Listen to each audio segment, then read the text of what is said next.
Many centuries ago, the Mayas built the great city of Tikal.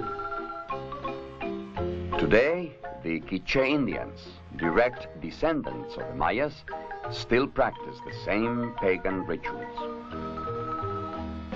You are looking at all that remains of Antigua, once the proud colonial capital of Guatemala.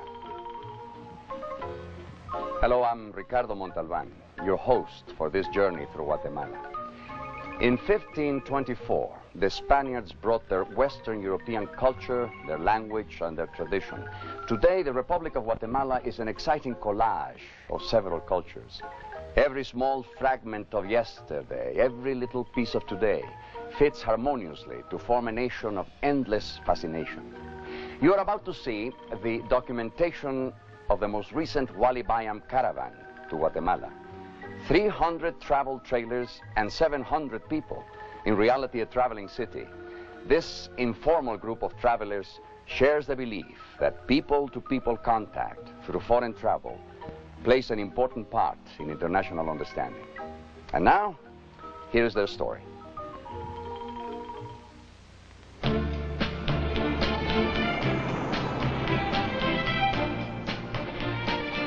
When the caravan crossed the border from Mexico into Guatemala, they were met by a special government police escort that guided the long caravan along the 155 miles of paved road to Guatemala City. The Guatemalan flag waved its welcome to the familiar wagon wheel formation.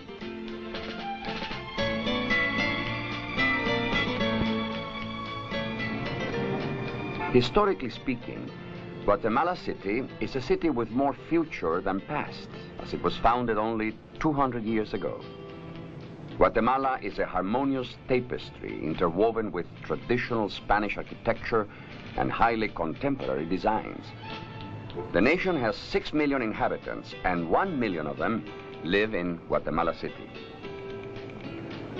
Armed guards are a common sight throughout Guatemala City. At first sight, the machine gun slinging soldiers present a rather formidable aspect.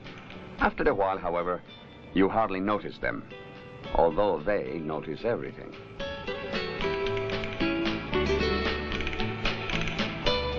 The nerve center of the Guatemalan government is here, in the National Palace, which houses the president during his 6-year term of office.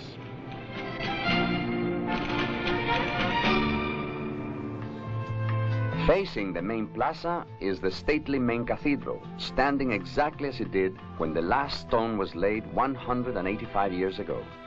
Inside the huge cathedral is a veritable art museum.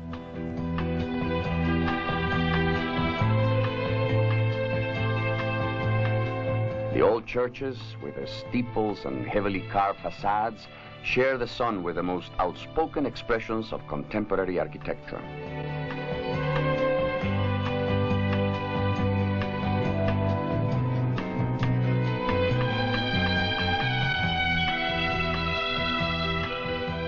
You are looking at some of Guatemala City's modern residences.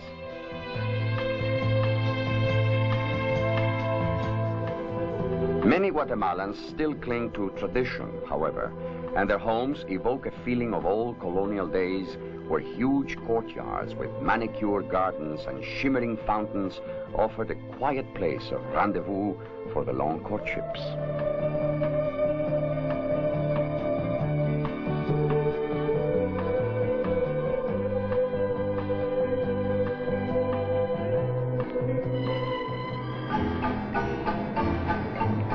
You are looking at Guatemala City's main marketplace, undeniably the biggest, busiest, noisiest open market in the New World. All day long, the marketplace throbs with activity. Throngs of humanity swarm in and out as do bees in a hive.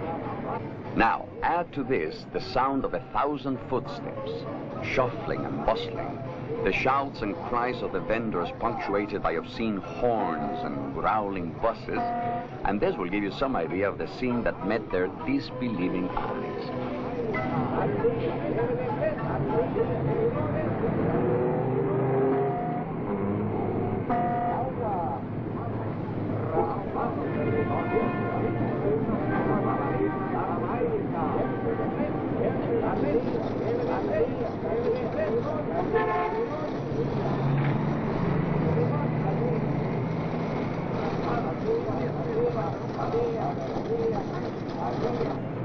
vast marketplace offers every conceivable household need.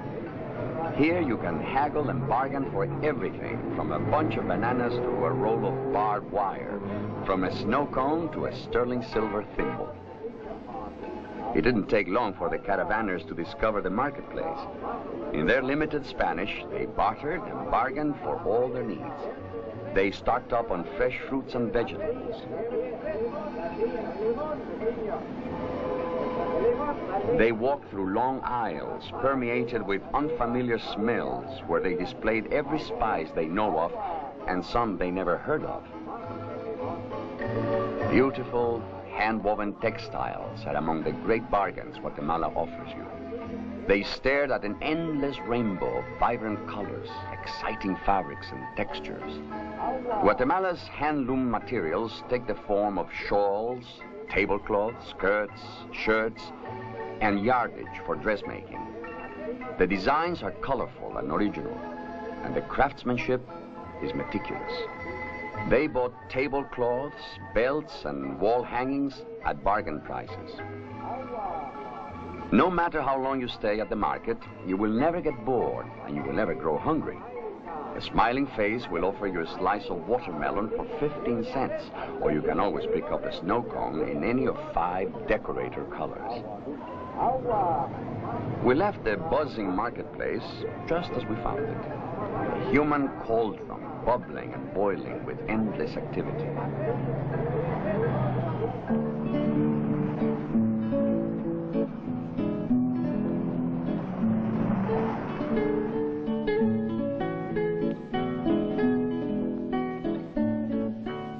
You are now in the heart of the old city of Antigua, just a short drive from Guatemala City. Antigua is a magnificent example of Spanish colonial architecture. It was once the proud capital of Guatemala. Antigua is best seen by strolling, and that's perfect for caravanners who want to get involved with the places they visit.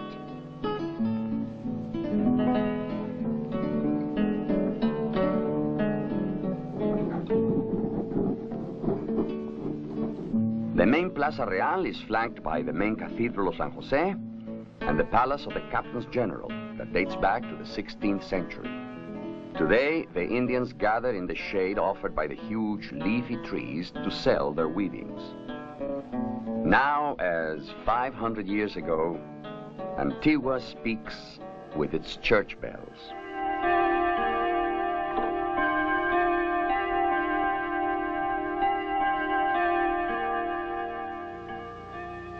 In Guatemala, you are never out of sight of a volcano. Here in Antigua, the volcano of Fuego always looks over your shoulder. Over the years, Fuego has made the ground tremble and spilled its lava into the streets. Occasionally, it sends a coil of smoke into the sky to remind us of its power. Antigua enjoyed theater, libraries, and a fine university until the morning of July 29th, 1773. As Guatemalans rose to greet the sun that morning, the ground beneath them twisted in violent convulsions. The earth shook a dozen times, and in a few minutes, everything that was standing shattered to the ground, and the beautiful city lay dying in shambles. The main Cathedral of San Jose was the pride of Guatemala. Graceful arches reached skyward. Beautiful frescoes adorned the walls. The cornices were inlaid with pure gold. The huge domes collapsed at the first tremors, and today visitors see only blue sky and a flock of fleecy clouds where the decorated ceilings used to be.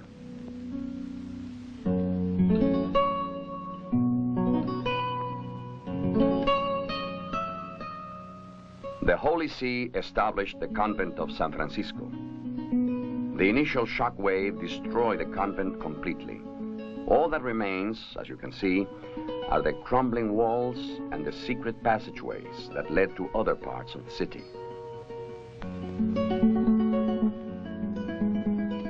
This is the charming church of La Merced, built in 1760. Miraculously, La Merced survived the entire ordeal without harm.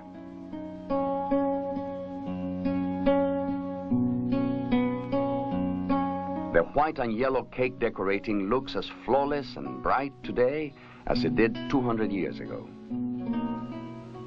The adjoining monastery of Santa Clara, however, was not as fortunate and shattered to the ground in an explosion of stones and bricks.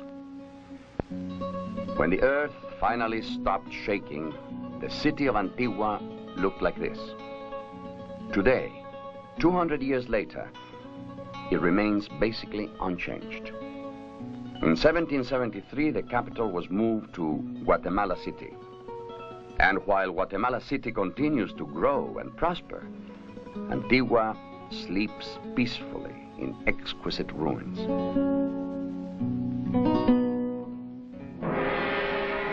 That evening, as we were strolling along the Plaza Real, Fuego suddenly came to life. We watched in awe as red rivers of molten rock spilled down the mountainside and violent explosions shot fingers of fire into the sky. For a moment, we made a transition to that fateful day in 1773.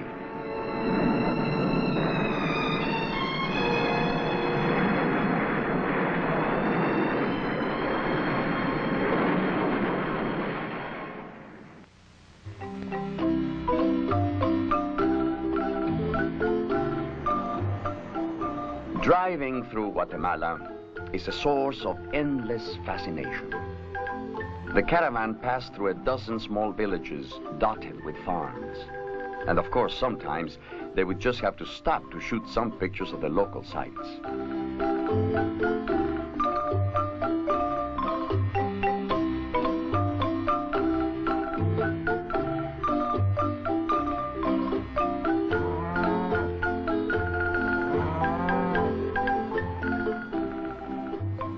Every time the caravanners came through a town, they seemed to gather a curious crowd.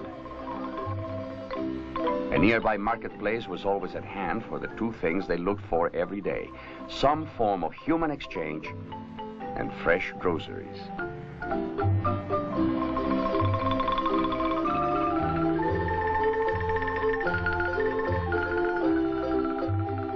They stopped in a small village to admire some Indian weavers. These are Cachiquel Indians, who don't look much different now than they did when Cortés landed here. The mother is teaching her young daughter the family patterns that she learned from her mother before her. When this caravaner expressed an interest, the Indian woman insisted that she sit down and try it. These Indians speak only a sprinkling of Spanish, but as you can see, the two women had no problem communicating. The instructor, mostly by way of some sign language and friendly smiles, carefully taught her new friend the intricate placement of each stitch.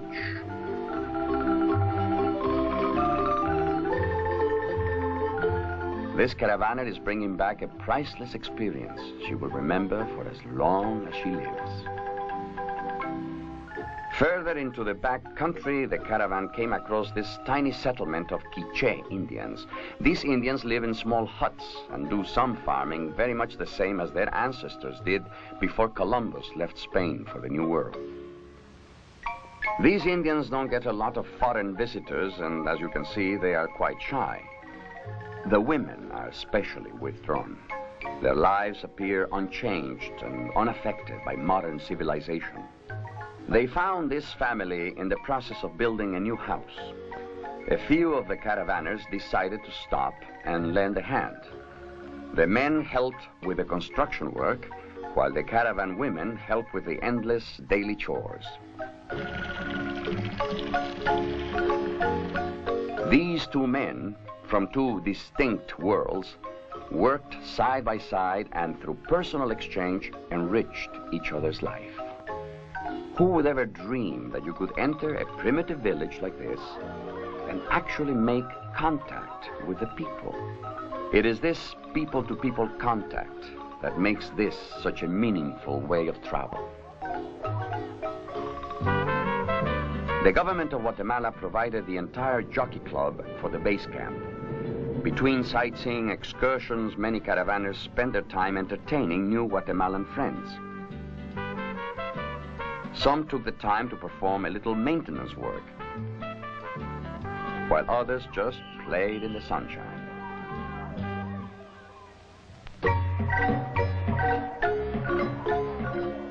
We are entering the small town of Chichicastenango, and as you can see, it is market day.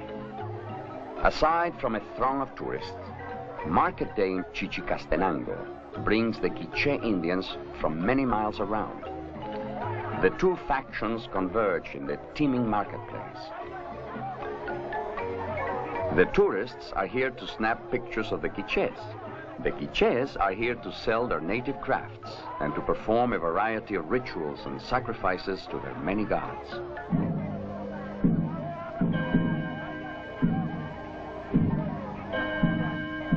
Soon after the Spanish conquistadores settled Chichicastenango, they built the church of Santo Tomás. What the Spaniards did not know at that time was that many of the Quiche Indians, direct descendants of the Mayans, would not convert to Catholicism, but would simply use the church as a temple for their own pagan rites. The ritual you see here on the steps of the church has not changed materially in 500 years. The Quiches feed the fire with copal incense, which they call pom. They pray to their own gods, and there are many.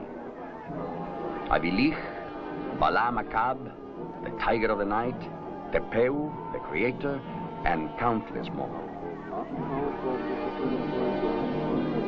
When they swing their smoking censer at their sides, they are praying for some particular need, a good market day, an abundant crop, or maybe the healing of a sick one.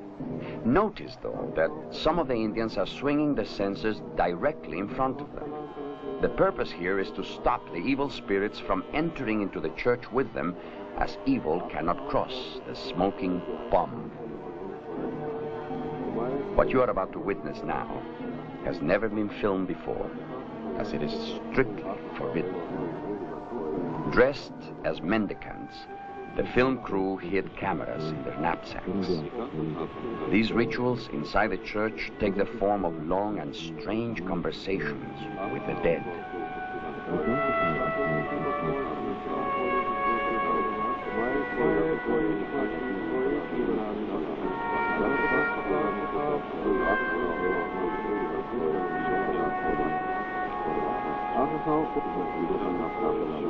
Once bright with gold, the walls and ceilings of Santo Tomás are black from 500 years of burning pom.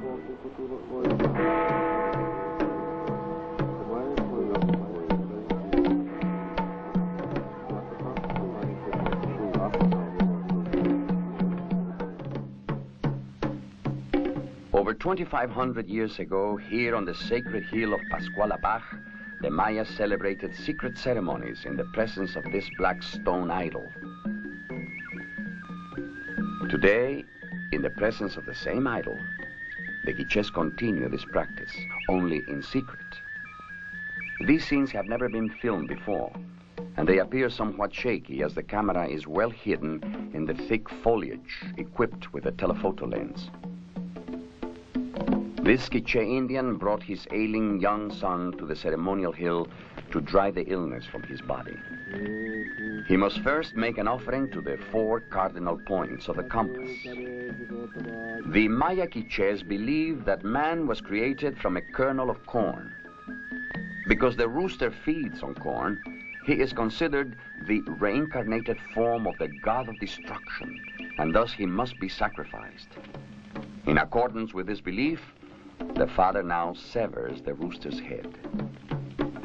Now the blood is offered first to the flame and then to the idol.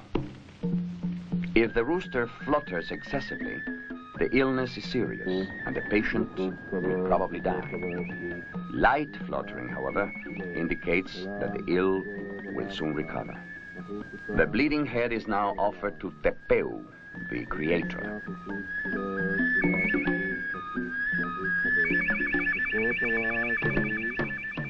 The final prayer is mumbled over incense and rose petals, and thus the outcome is now in God's hands.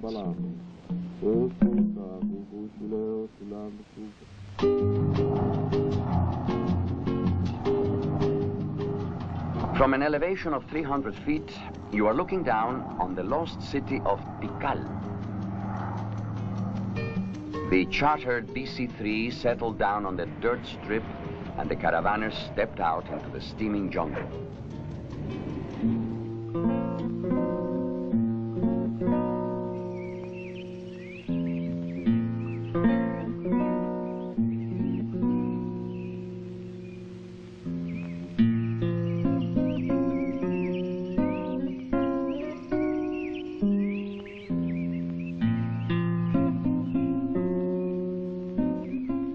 As they entered the great plaza, they were awed by the architectural immensity of the sprawling city. Over 2,500 years ago, a people settled on the lowland jungles of northern Guatemala. Their descendants were soon to create one of the most astonishing civilizations the world has ever seen. The great temple of the giant jaguar rises 145 feet above the jungle and seems to touch the sky. The holy temple at the apex was once richly carved with scrolls and serpents. To fully appreciate the grandeur of the lost city, you must take into account that the builders worked without metal, without beasts of burden, and most probably without the use of the wheel. The many steps are known as construction steps and served as scaffolding to carry the incalculable tons of materials to the very top. Archaeologists explore the tunnels and chambers that run beneath these temples. There they discover the remains of kings and princes, which confirm what scientists long believed. Many of the huge temples served as tombs. The preservation of Tikal is a perpetual struggle against the relentless jungle. A crew of workmen are kept busy, continually cutting back the invading vegetation. If this work should stop for even a month, the jungle would quickly swallow the entire city in an effort to conceal its secrets. A visit to Tikal is like stepping through the time machine. We are standing on layer upon layer of history. We have many questions, but the answers lie hidden behind the silent stones of the lost city.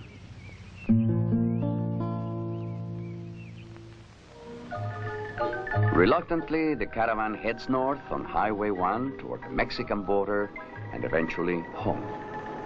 Guatemala has been an unforgettable experience for all of us.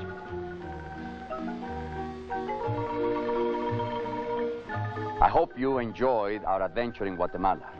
Perhaps someday you will enjoy the experience yourself. This is Ricardo Montalban saying, hasta la vista.